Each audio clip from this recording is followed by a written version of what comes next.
Welcome to the first episode of the Justice League podcast with yours truly, Pedro Justice. We are entering a new chapter of IMO Sports.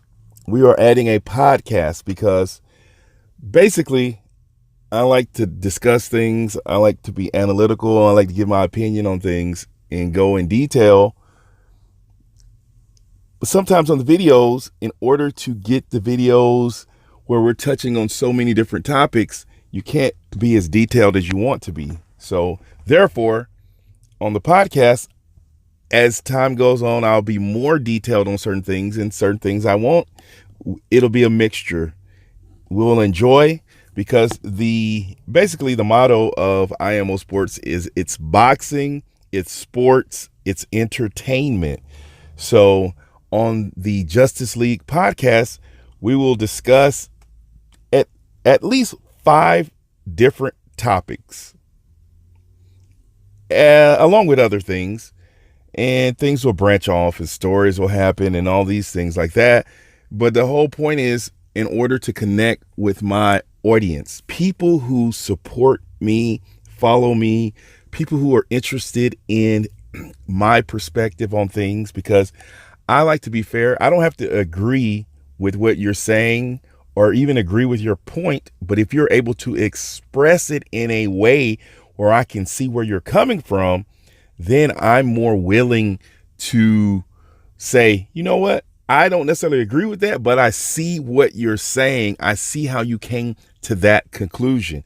That's all we need to be. And that way we can get along. I've had many people who at first it seems as though we butted heads, but just because, man, I don't agree on these 2 things, but these other 12 things we do. So no harm, no foul. And that's how it is most of the time.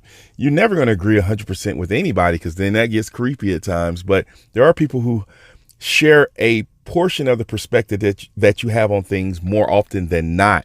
And those are the people you usually call your friends. And so for all of the people who join the Justice League, you will be the Justice Leaguers. You will protect and defend athletes' points of view. I mean, we're in a sense part of the media, but we're what we want media to be, where we gather facts, we gather information, and we give our opinions on it.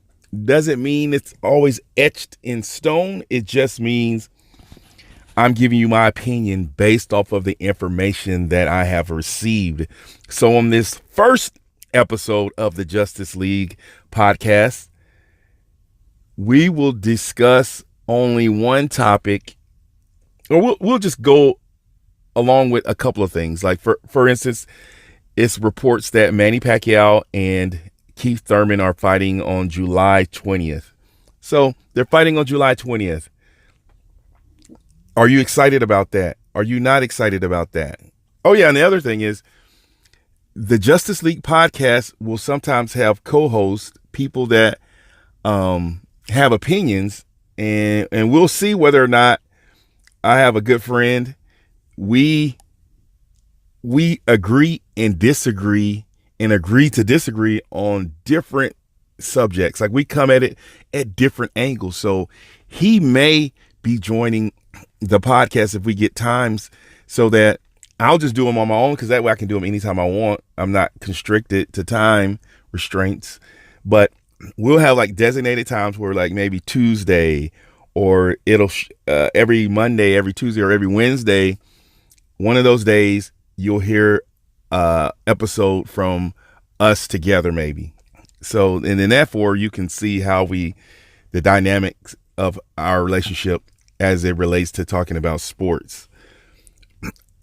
I am a boxing guy. I love basketball. I'm a basketball guy. I love watching football. Those are the main sports that I'll be talking about. And that's why it's boxing sports entertainment. The reason I don't do NBA podcasts or anything like that is just because, or channels, because it's just so much coverage. ESPN, TNT, Fox. I mean, they're just so much coverage that they're not allowing that to slip by. So you're getting it, the ticker, the Twitter, Instagram, YouTube, everywhere, articles. So they're not deficient in coverage. However, boxing is slowly getting some attention. In the last 2 years, we've seen more boxing on television than we've seen in years. And so that's a great thing that is happening right now. I am happy to say that I want to be included in that, ushering boxing back into the mainstream spotlight. And so the pain point that I saw was that after you watch a good boxing match or even a bad boxing match, you have no outlet to get your feelings, emotions, and comments out on how you're feeling or what you saw, or your frustrations out. And so I wanted to create a place where you could come and just say, hey, here's some highlights, here's some analysis, here's some commentary about this particular boxing match, and this is how I feel about it. World, what do you think? And that interaction helps you. It does something for you chemically in your brain to get your feelings and opinions out, and your comments and your thoughts and your perspectives and points of view out. So that is the main reason why I created a boxing channel, because I love the sport of boxing. I've always followed it along as a little kid. And after big fights, I would just be sitting there and there's no outlet. So once you leave the people, or once the people in the room leave, or you go to your house, or you go back to your room, or whatever you do, there's no outlet to just get out your feelings. And so YouTube is a great place. And so there's different boxing channels, it's all kind of stuff out there on YouTube. And the people that I used to listen to, they had their perspective. I didn't have to agree with everything they were saying, but they had their perspective. And so when I was on Facebook, I would comment on basketball or boxing, and I would get a lot of likes, even if it wasn't just likes, just comments about what I said because of the perspective that I gave. And so I felt, you know what, let's take this widespread. Let's go to YouTube and allow everyone to be able to share and partake in my journey as IMO Sports, which stands for In My Opinion Sports. And then we stand on boxing, sports, and entertainment, because I'm just going to be me. As you see, as time goes on, you'll get more of my personality. And as the time continues, you'll get the full perspective of me as much as you can. I mean, you won't get everything. I mean, you'd have to meet me in person and hang out with me to get it all.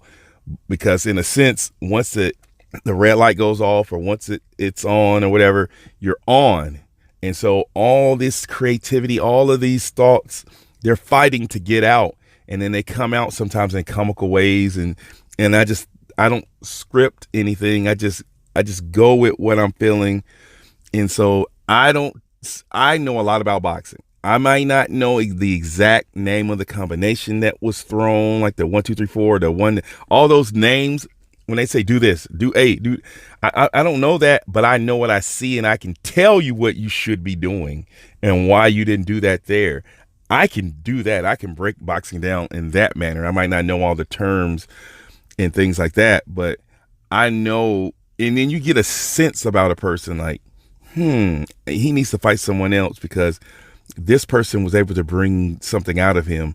They're moving this person along the right way, because you don't want to overwhelm your fighter. When they start out, you want to move them along slowly based off of the experience that they have in their background.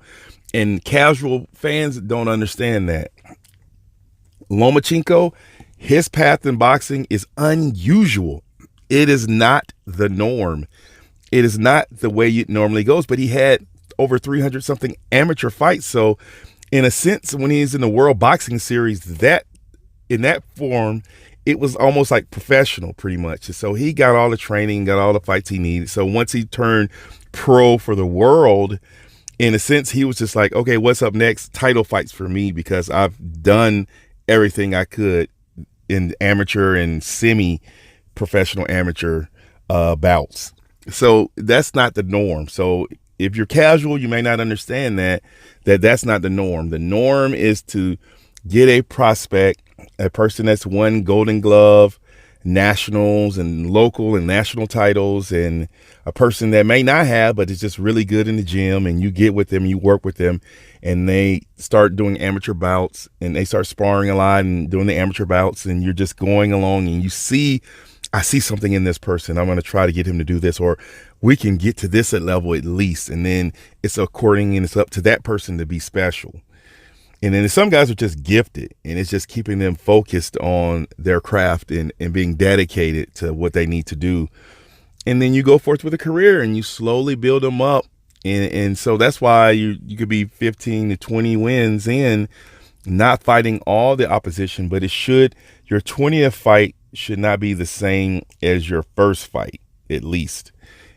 That's when you're moving along the right way. And then over a period of time, you start stepping up and getting into fights that are going to get you towards being a contender, and then from a contender to a possible and hopeful champion.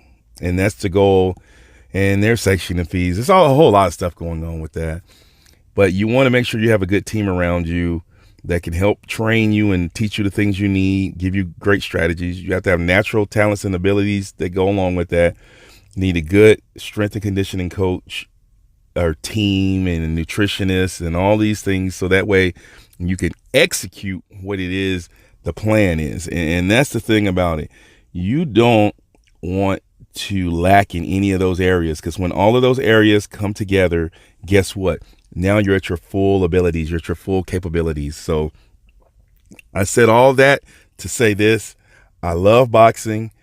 This is the first episode, really like a test episode, just so they hear me just talking, just getting out. This is me. Like, I can turn on at any moment. At any moment, at the drop of a dime, I can just start talking about boxing. And it doesn't matter the topic. It doesn't matter anything.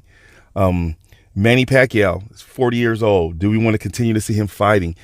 I like Manny. It's his career. It's not our career. He can do what he wants to do.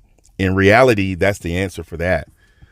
Deontay, the Bronze Bomber Wilder, fighting Dominic Breazeale. I feel and think that Deontay Wilder is going to knock out Dominic Breazeale. Dominic Breazeale better come in the best shape of his life. The last fight, he looked very lazy and out of shape. He looked as though he was a turkey getting plumped for Thanksgiving and ready to be knocked out. And that Dominic Breazeale better come in here better than the Anthony Joshua fight, because let me tell you this, Deontay Wilder is training for this fight as if it is the biggest title fight, because he does not want to have any deficiencies. He wants to make sure that Dominic Breazeale gets his proper punishment, and that Dominic Breazeale has no chance, that he is fearful for his life throughout the whole fight, that he puts doubt in his mind right away at the opening bell. That's what Deontay Wilder wants to do. Floyd Mayweather, he doesn't have to fight again for me. I don't need to see Floyd fighting anymore. If he wants to do exhibitions, do that. We look at the past and we want to place that on people and fighters and think that they have to do exactly what someone else did. But the fighters today are businessmen. They're businessmen. Case in point, Anthony Joshua. I like AJ. People that I followed over the last, Deontay Wilder for the last probably 8 years. No, almost like 9 years, Deontay Wilder. Anthony Joshua, more like 4 to 5 years. And somewhere around there, more 4 years with Anthony Joshua, like really like paying attention and like, oh, I like that kid, that in that kind of way. I like this guy. I can relate, his age, all that. I can relate to that. With Deontay Wilder, I've always liked him more because once I followed him more, and I just gravitated to him because it was something about him, a very earnest spirit in that he was trying to provide for his daughter, and he had this God-given ability inside of him, and it wasn't to play football, it wasn't to play basketball, but it was to fight and win and knock people out and provide for his daughter, to make sure the spina bifida, that it was taken care of and that they never have to worry about anything for the rest of his kids. He's a good person. He has a good heart. All I know, all these things people say, all these names, throw all that aside. At the end of the day, if you spend 10 minutes with Deontay Wilder, I guarantee you that you would like him because he's a good, down-to-earth person. Now, I know with Anthony Joshua, sometimes if we're on the opposite side, the duck, all that, I'm pretty sure Anthony Joshua seemed like a cool guy. He's in a great business situation, and so he's capitalizing on that, and some of us may not like that. Now, I understand business-wise what he's doing, and I understand what Barry and Eddie Hearn are doing, but as far as the boxing fan in me, I don't like it. As the businessman and entrepreneur, I understand what they're doing. They're capitalizing and maximizing on opportunities presented to them and the power that they have. They're exercising it. And so it's just they didn't tend or expect that Deontay Wilder would rise up like he has. And now things are changing. And with big baby Jarrell, big baby PED Miller, the huge mistake that he's made, now Eddie Hearn and Anthony Joshua, they're not looking great right now. And so, of course, as you know, it's Michael Hunter and Andy Ruiz as the two top people who will replace Big Baby Miller. Big Baby Miller, the only thing I can say is that he fumbled an opportunity. Either he's been doing PEDs the whole time, and now that he's fighting AJ, he ramped it up, or for this particular fight, he just went too far and started taking things that he had no business taking. And so he'll have to prove himself for at least minimum 4 fights from now, clean, being tested, random tests at random times, voluntarily, for at least the next 2 years before people are able to start to forgive him for that, because he had a lot of people following him because he has a good personality, and he kind of threw that down the drain. And Big Baby Miller, we don't hate you. We're very disappointed in you, and you got a lot of explaining to do. You really, you just need to tighten it up. Cold turkey, or however you need to wean off of these PEDs, you need to do that and prove that you are a good fighter that deserves a title shot. I want to see Deontay Wilder. I want to see Anthony Joshua. I want to see it. And I think the first instance of this actually happening is going to be in 2020. 2020 will be the time where this particular fight could happen, and not before that. Tyson Fury is talking about 2020. That's all good and well and all of those things. But we have to make sure we understand that Deontay Wilder is here. Anthony Joshua is here. Tyson Fury is here. And sooner or later, they will have to interact with each other. And also, hopefully, Luis Ortiz will get his opportunity, hopefully, possibly, just because time is of the essence in his career. Guys, it's been almost 20 minutes. I've been talking to you. This is really just a test podcast episode, which is really all over the place, but it's just me allowing you to see that I can just talk and flow from subject. It doesn't really matter.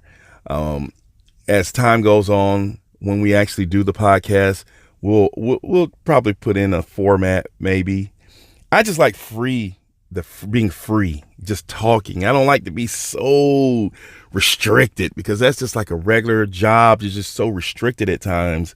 I like discipline. I like to come in and do this. And so it's just interesting in this aspect of my personality. I like the free flowing of it. I don't like to be constricted, but basically we'll just have topics and know, okay, we're talking about this now. We're talking about this now, and go from there to there. And so I enjoy the time with you. If you're fortunate enough to hear this test podcast, I'm not worried about what you think about it. I'm just letting you know it's coming. It doesn't matter what you think. It doesn't matter what you think. I'm not worried about that. I'm just letting you know we're coming. Pedro Justice and the Justice League podcast, and the members who are the Justice Leaguers, we're coming for you.